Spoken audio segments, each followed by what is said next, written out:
안녕하세요. 세이지 약국 조기 2차 실습생 김은혜 문은영입니다. 오늘은 자외선 차단제에 대해 설명드리겠습니다.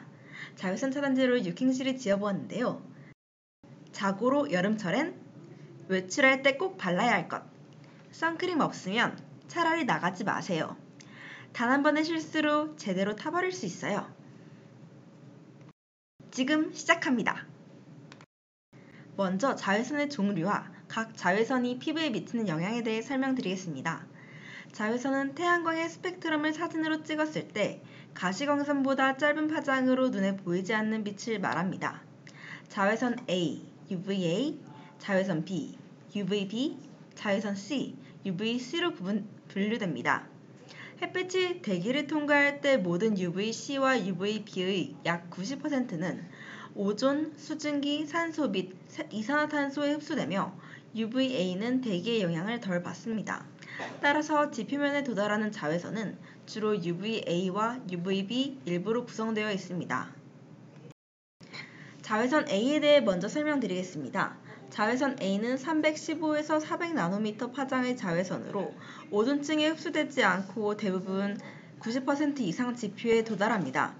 생물에 큰 영향은 없으나 파장이 길어 유리창을 통과하고 장기간 노출 시 주름과 피부 노화에 영향을 줍니다. 자외선 B는 280에서 320나노미터 파장 영역으로 10% 미만이 지표에 도달합니다.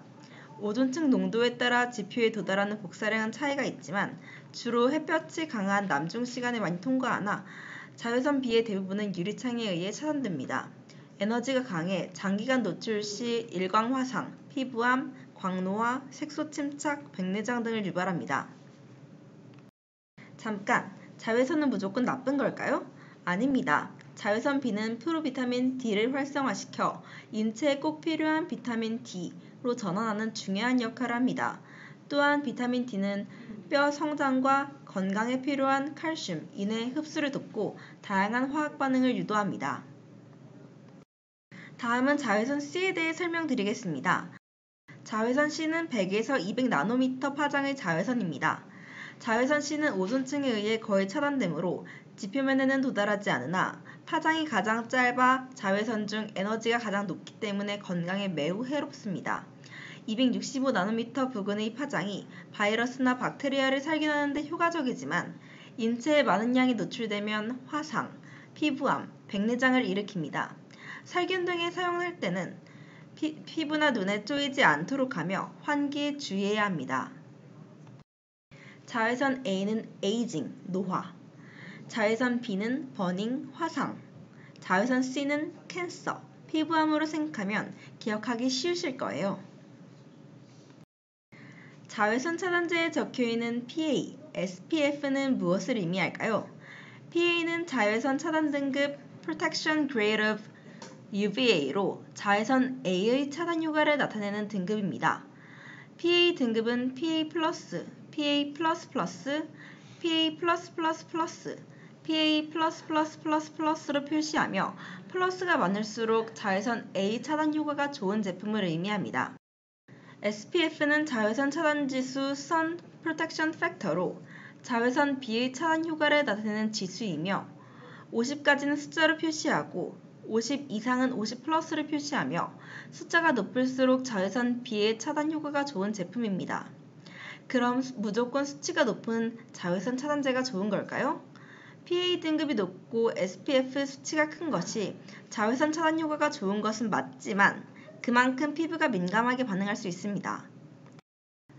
따라서 자외선 차단제는 노출 예상 시간, 자외선 강도, 활동 종류 등 상황에 따라 적절한 제품을 선택하는 것이 필요합니다. 자외선 차단제라고 다 같은 성분이 아닌 것 알고 계셨나요? 자외선 차단제에는 무기자차 성분과 유기자차 성분이 있습니다. 무기자차는 징크 옥사이드, 티타늄 옥사이드와 같은 광물 추출 무기물 성분이며 민감 피부에 적합하지만 바를 때 뻑뻑하게 발리며 시간이 지나면 얼굴이 허옇게 뜨는 백탁 현상이 나타납니다. 유기자차는 아보벤존, 옥시벤존, 벤조페논 3와 같은 합성 유기 성분이고 예민한 피부에 자극적이며 눈 시림 현상이 있다는 단점이 있지만 부드럽게 발린다는 장점이 있습니다. 다음은 FAQ입니다. 집안에서 선크림을 발라야 하는지에 대해 많이들 물어보시는데요. 네, 그렇습니다. 자외선 중 파장이 가장 긴 자외선 A는 유리나 옷 등을 뚫고 집안으로 들어오며 전자기기에서도 미량의 자외선이 발산되기 때문에 집안에서도 선크림을 발라주는 것이 좋습니다. 왼쪽에 첨부된 식약처에서 발행한 자외선 차단제 사용법 관련 리플렛을 보시면 집안이나 사무실 등 실내 활동 시 SPF 10 전후이며 PA+ 이상의 선크림을 바르는 것을 권장하고 있습니다. 어떻게 하면 올바르게 선크림을 바를 수 있을까요? 자외선 차단제 사용으로 충분한 효과를 보기 위해서는 제품에 기재된 사용 방법, 표시사항 등을 꼼꼼히 읽고 사용하는 것이 좋습니다. 자외선 차단제는 대략 외출 15분 전에 햇볕에 노출되는 피부에 모두 발라주는 것이 효과적이며 제품 설명서에 기재된 대로 충분한 양을 피부에 피막을 입히듯 골고루 꼼꼼히 발라주는 것이 좋습니다. 자외선 차단제는 땀이나 옷에 의해 지워지므로 2시간 간격으로 자주 덧발라주는 것이 좋습니다. 선크림 지울 때 이중 세안이 꼭 필요한지에 대해서도 많이들 궁금해 하시는데요. 먼저 이중 세안이 무엇인지에 대해 간단히 위쪽에 설명이 되어 있습니다. 이중 세안이란 클렌징 오일, 클렌징 밤 등을 사용하여 메이크업과 선크림을 먼저 지운 다음 일반 수용성 클렌저로 세안을 마무리하는 것입니다. 보통 1차 세안과 2차 세안이라고도 하죠. 1차 세안을 통해 2차 세안인 수용성 클렌저가 피부를 깨끗하게 씻어낼 수 있도록 길을 열어준다면 더욱 꼼꼼한 클렌징을 할 수 있습니다. 다시 질문으로 돌아오겠습니다. 결론적으로 말씀드리자면 모든 경우에 이중 세안을 할 필요는 없습니다.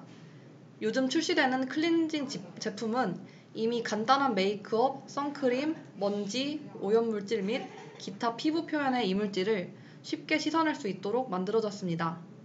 하지만 지속력이 강하고 자외선 차단 지수가 높은 선크림이나 진한 메이크업의 경우 이중 세안을 함으로써 제품을 더 쉽게 분해할 수 있습니다. 하지만 1차 세안만으로는 부족함을 느끼는 지성 피부나 더 강력한 클렌저를 사용하면 피부가 당기고 건조해지는 느낌이 들어 고민이신 분들, 그리고 워터프루프 선크림을 사용하시는 분들은 이중 세안이 도움이 될 수 있습니다. 자극적이고 피부를 건조하게 하는 클렌저 하나보다는 순한 클렌저 2개를 사용하는 것이 훨씬 낫습니다. 아래는 영상을 제작할 때 참고한 사이트입니다.